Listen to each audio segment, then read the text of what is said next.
Search क्या होता है और बाइनरी सर्च क्या होता है, what is the difference between the two, time complexities की टर्म में डिफरेंस क्या होता है, इसी से हम फाइल हैंडलिंग भी रिलेट करेंगे थोड़ा बाद में। देखो बच्चे, लीनियर सर्च का मतलब यह है, एक एरे है, मैंने बोला ये एरे है 1 3 7 2 5 6 11। Let us suppose you want to search an item 2, you want to search an item 2। तो आप क्या करोगे कि आपके पास एक एरे है जो गिवन है इनपुट एल्गोरिथम में। अगर हम लिखते हैं लीनियर सर्च, तो आपके पास एक एरे इनपुट है, n is the number of items that is input, और आइटम जिसको आपको सर्च कराना है दैट इज इनपुट। तो इसमें क्या करोगे आप चेक करोगे कि सारे आइटम्स के लिए चेक करोगे कि एरे के बराबर है कि नहीं, एरे के एलिमेंट के बराबर है कि नहीं।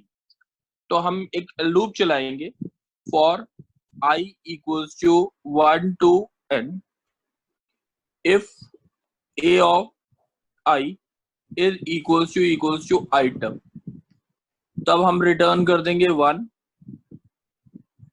एल्स हम रिटर्न करेंगे रिटर्न लूप के बाहर रिटर्न 0। तो this is called as linear search. Linear search में हम ट्रैवर्स करते हैं 1 बाय 1 एलिमेंट को, और जब तक हमारे को एलिमेंट मिलता नहीं है तब तक हम सर्च करते हैं। अब इस पूरे प्रोसेस को अगर मैक्सिमम कितनी बार चलेगा, ये n बार, तो the time complexity of this process is theta n। This is called as its time complexity. Linear search में आपको लीनियर सर्च कहाँ पे यूज होता था, वो चीज प्रैक्टिकली देखते हैं। जो हमारी है ना ये होती थी बच्चे पहले, वो आती थी टेप रिकॉर्डर्स आते थे, टेप रिकॉर्डर्स। उसमें जो आपकी जो क्या होती थी कैसेट, क्या होता था, रिवाइंड का बटन होता था और फॉरवर्ड का होता था। तो आपको कोई भी एलिमेंट अगर सर्च करना है तो आपको जैसे ये सॉन्ग्स प्ले करने होते थे, तो आपको जैसे ये 1 सॉन्ग, ये 2 सॉन्ग 3 4 5, अगर 4 सॉन्ग प्ले करना है तो आपको फॉरवर्ड करके 4 तक जाना पड़ता, तभी आप सॉन्ग को प्ले कर सकते थे, नहीं तो सॉन्ग को प्ले नहीं कर सकते थे। एनी डाउट बच्चे इस चीज में? Riddha, Vanshika, no sir. Ashish? No sir, no doubt. अच्छा ठीक है, अब एक और एक चीज देखते हैं, हम ये बोलते हैं बाइनरी सर्च। बाइनरी सर्च का मतलब क्या है कि बच्चे इसमें एक चीज होती है, इसमें एरे जो है वो सॉर्टेड होना चाहिए। एरे जो है वो क्या होना चाहिए आपका, सॉर्टेड। ठीक है, एरे जो है वो आपका सॉर्टेड होना चाहिए। जैसे जो एरे है वो ये होना चाहिए 1 3 5 7 9 11 13 15। लेट सपोज ये, आप क्या करोगे, इसमें 2 लिस्ट बना लोगे, एक लिस्ट और दूसरी लिस्ट। एक लिस्ट में 4 एलिमेंट्स कर दो, 1 3 5 7 और 9 11 13 15। मतलब इसका ये है, कहने का मतलब ये है, late us suppose the item is 5, item is 5, item अगर 5 है तो आपको उसको सर्च करना है। इनिशियली एक वेरिएबल मान लो low, low points to this position, high points to, अगर मैंने बोला high points to this position, low equals to 1, high is equals to total element. Mid की वैल्यू निकालेंगे, मिड मतलब low plus high divide by 2, तो answer is 4। बच्चे answer आएगा 1 + 8/2, 4.5। हम लेंगे 4, इंटीजर वैल्यू लेते हैं। अब लो प्लस हाई बाय 2 में करेंगे क्या, हमने चेक किया कि आइटम जो है वो आपका क्या है, 5 है। प्रोसेस में बड़ी आपको करके दिखा रहा हूं। तो अब हमने चेक किया ये तीनों वेरिएबल्स आपके इनपुट हो गए। अब आपने चेक किया ए ऑफ मिड यानी A of 4 is equal to item. Item है कि नहीं, आइटम कितना है 5, और ए ऑफ एम कितना है आपका, आपका ए ऑफ एम कितना है 1 2 3 4 7, 7 इज नॉट इक्वल्स टू 5।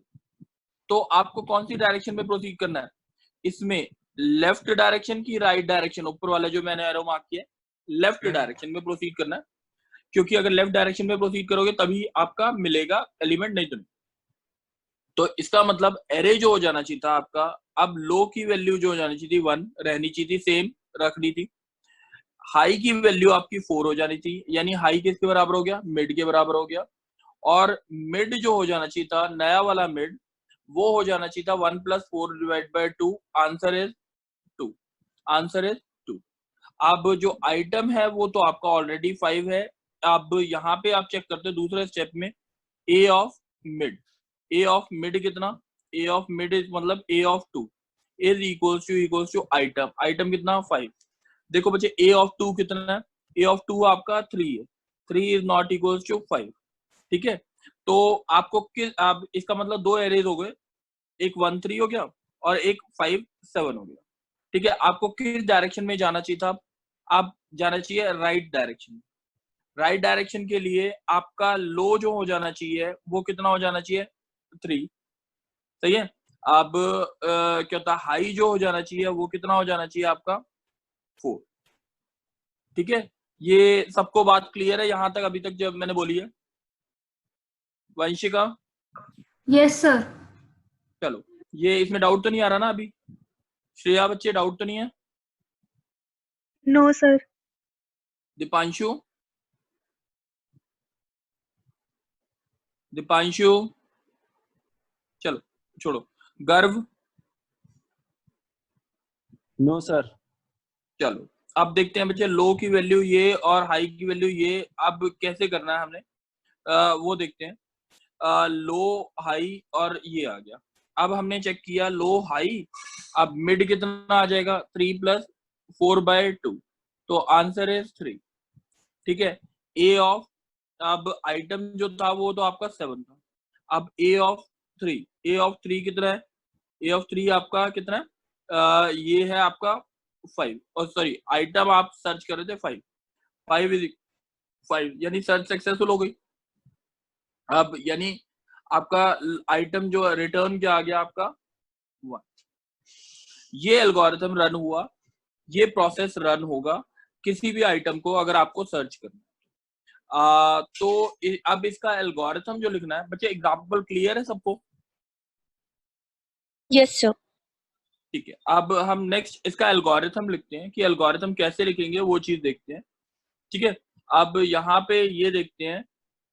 बच्चे देखो, अगर मैंने बोला क्या हुआ क्या इसमें, कि हमारे पास एक एरे था, ठीक है, लेट इट बी ए। एक लो वैल्यू रखी थी हमने 1 के बराबर, हाई वैल्यू रखी थी n के बराबर, मिड वैल्यू आपने l + h/2 कैलकुलेट की थी। ठीक है, आइटम ये। बच्चे किसी को डाउट है कोई? No sir. तो पीछे बच्चे बोल रहे हैं ना शायद। चलो, अगर बच्चे कोई डाउट है तो बोल देना, नहीं तो आगे हम कंटिन्यू कर रहे हैं। आइटम, अब आपको जो सर्च करना है इसको हम बाइनरी BS नाम दे देते हैं। इसके अंदर ए एरे इनपुट होगा, लो वैल्यू इनपुट होगी, हाई वैल्यू इनपुट होगी, और क्या इनपुट होगा आपका, आइटम इनपुट होगा, और कोई चीज और इनपुट होगी तो देख लेंगे। अब हम लिखते हैं कि पहले mid is equals to L + h/2, और इसका इंटीजर पार्ट मैंने बॉक्स फंक्शन लिया है, दैट मींस इंटीजर पार्ट आएगा box function, that is greatest integer function. अब हम चेक कर रहे हैं कब तक चलेगी कंडीशन, वो भी देखते हैं चीज। वाइल कंडीशन क्या होगा वो देखते हैं अभी बाद में। जब तक चलेगा कंडीशन में एक बार देखते हैं। हमने बोला if a of m is equals to item. ठीक है, तो हम क्या बोलेंगे, रिटर्न 1। यही हो गया जब आइटम मैच हो गया। अच्छा, अब if a of m is greater than item, अगर मिड वैल्यू आइटम से बड़ी है, कोई बताएगा मेरे को कि क्या लिखना चाहिए, लो की वैल्यू क्या हो गई, हाई की वैल्यू क्या हो गई? ये इनिशियलाइजेशन प्रोसेस यहीं पे लिखना है, L = 1, H = n, ये लिखना है। अच्छा, लो हाई की वैल्यू कोई बताएगा, लो की वैल्यू क्या हो जाएगी अब? बोलेगा बच्चे? लो की तो 1 ही रहेगी सर। लो की ए ऑफ एम क्या था इसके एग्जांपल में देख ले, ए ऑफ एम यानी ये वाला जो क्वेश्चन था ए ऑफ फोर जो था आइटम से था क्या था, बड़ा था। ए ऑफ फोर जो है वो क्या था, आइटम से बड़ा था। तो इसका मतलब हमें लो की वैल्यू सेम रखनी थी, हाई की वैल्यू मिड के बराबर हो जाती, हाई की वैल्यू क्या इसके बराबर, मिड के बराबर, और फिर मिड कैलकुलेट करना। ठीक है, तो हमने क्या किया, लो की वैल्यू तो कुछ नहीं चेंज की, सॉरी चेंज ही नहीं करनी, तो इसको लो को लिखो ही मत। और हाई की वैल्यू क्या हो जानी चाहिए, एम के बराबर हो जानी चाहिए, यही हुआ था। और m की वैल्यू क्या हो जानी चाहिए अब, l plus H by to, यही होना चाहिए। तो ये हमारा इसके लिए, एल्स क्या हो जाना चाहिए था। अब लो की वैल्यू क्या होगी बच्चे, यहाँ पे लो की वैल्यू चेंज होगी, मिड के इक्वल, तो मिड के बराबर हाँ सर। मिड की मिड प्लस वन, मिड की mid plus one, mid plus one, तो मिड प्लस वन आ गया। ठीक है ना, मिड प्लस वन, और Okay. m is equal to L plus H by two. सही है। अब इसके बाद ये एल्गोरिथम तो यहां से यहां तक खत्म हो गया बच्चे। मेरे को दो चीजें अभी रह गई है, इसकी कंडीशनल पार्ट, और लास्ट में जब कोई एलिमेंट मैच ही नहीं कर गया तो रिटर्न क्या करना है, 0। तो इसका मतलब एक तो यहाँ पे एक चीज आनी चाहिए, रिटर्न 0। अब मेरे को कोई बताएगा कंडीशनल पार्ट क्या होगा, कि क्या So कब तक कंडीशन पे चलेगी। so हाँ बोलो। while L is less than H. Less than equals to की less than, So less than equals to. Very good, less than equals to H. तो एक बार चेक भी कर लेंगे इस कंडीशन को। मैं अभी पूरा कंफर्म नहीं बोल रहा कि ये पूरी कंडीशन ठीक है, बट आई हैव मैंने एक चीज बताई है, तो अब आप ट्राई कर सकते हो कि ये चीज कैसे करनी है। क्लियर है बच्चे सबको? बच्चे आशिमा बच्चे, हाँ बोलो। सर इस वे में हमारी क्या कहते हैं मेमोरी कम यूज होएगी, लाइक जैसे हम अभी नॉर्मल। अभी अभी एक मिनट अभी इसका डिस्कशन कर रहे। Okay okay sir. इसका डिस्कशन करेंगे, डिफरेंस लिखेंगे ना तो करेंगे। अभी बस मैं एल्गोरिथम पे कंसंट्रेट कर रहा हूँ कि एल्गोरिथम ठीक है कि नहीं, उसके बाद डिफरेंस लिखेंगे। ठीक है सर। ठीक है, आप कौन बोल रहे थे बच्चे? दिग्विजय सर। हाँ दिग्विजय, अब मेरे हिसाब से ये समझ आ चुका है, तो अब मैं आपके साथ ही डिस्कस करके इसको आगे समझा रहा हूँ। ठीक है, ठीक है सर। एक बार ही देखते हैं। दिग्विजय बच्चे देखो, पहले तो हम टाइम कॉम्प्लेक्सिटी की बात करते हैं। टाइम कॉम्प्लेक्सिटी, ठीक है, एक लीनियर सर्च हो गया और एक बाइनरी सर्च। लीनियर सर्च की कॉम्प्लेक्सिटी तो आपको समझ आ गई, रीडा एन है। Yes sir. अब बाइनरी सर्च में बच्चे अगर 8 एलिमेंट्स है, कितने हैं 8, तो कितने में टूटा, पहला स्टेप 4 में, 4 के बाद Yes, कितने में टूटा 2 में, 2 के बाद कितने में टूटा 1, पता लग गया। Yes sir. अब अगर 16 होते तो कितना होता, 8 4 2 1। तो इसका मतलब कितने स्टेप्स लगे, 1 2 3, इसमें 1 2 3 4, समझ आई बात। हाँ जी सर। तो यहाँ पे आया 2 raised to k is equals to n, where n is the number of item, ठीक है ना। Yes sir. तो k log 2 यानी k जो k बारी इंस्ट्रक्शंस एग्जीक्यूट होगी ना, ये is equals to log n। तो k is equals to log n to the base 2। इसका मतलब इसकी टाइम कॉम्प्लेक्सिटी जो आनी चाहिए वो theta log n to the base 2 आनी चाहिए। कोई डाउट? No sir. चलो अब आपने जो मुद्दा उठाया था वो बोलो, क्या था? सर बेसिकली मैंने यही पूछना था कि इसमें हमारा जो मेमोरी है वो कम यूज होएगी बीएस में। आप बताओ कम यूज होगी तो क्यों होगी? देखो बच्चे, सर्चिंग करनी है आपने। Yes sir. सर्चिंग करनी है, इसमें 4 ऑपरेशन में काम हो गया, ठीक है, और उसमें टोटल कितने ऑपरेशन लगते हैं, 16। Yes sir. 16 operation, 4 operation, obvious ही बात है मेमोरी कम हाँ जी लगेगी, सर। ठीक है ना। मेमोरी जो यूजेज होगा, मैं यूजेज की बात करूं, ये कम होगा, यहाँ पे मेमोरी यूजेज ज्यादा होगा, ठीक है, वो ऑटोमेटिकली होगा। और कोई चीज इसका लीनियर सर्च में एडवांटेज या डिसएडवांटेज हो? फास्टर होएगा सर। लीनियर सर्च वो तो फास्टर तो टाइम कॉम्प्लेक्सिटी से आ गया, टाइम कॉम्प्लेक्सिटी से आ गया। अब कोई डिसएडवांटेज बताओ बाइनरी सर्च का? सर सॉर्टेड चाहिए एरे। बिल्कुल, वेरी गुड वेरी गुड। किसने बोला? सर गर्व। Very good, not sorted. और कोई चीज इसमें आए?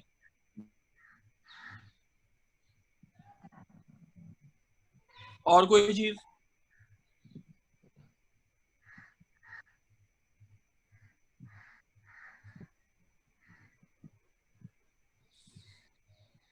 चलो, अब मेरे हिसाब से इतना हो चुका, ये आपको ये वाला टॉपिक क्लियर हो चुका है। सबको क्लियर है बच्चे? Yes sir. Yes. क्लियर है?